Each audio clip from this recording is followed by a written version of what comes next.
Backup VPS vs Snapshot, apa bezanya dan mana lebih selamat?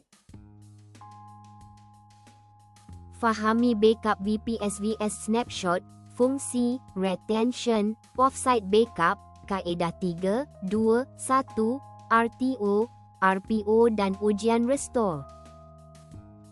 Backup VPS vs Snapshot sering dianggap perkara yang sama. Sedangkan tujuan, lokasi penyimpanan dan kaedah pemulihannya berbeza.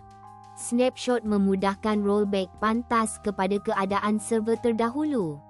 Backup pula direka untuk memulihkan data selepas kegagalan, serangan, kesilapan manusia atau kehilangan keseluruhan instans. Nak tahu dengan lebih lanjut lagi? Baca lagi di zanzali.com. Jangan lupa like, follow dan subscribe.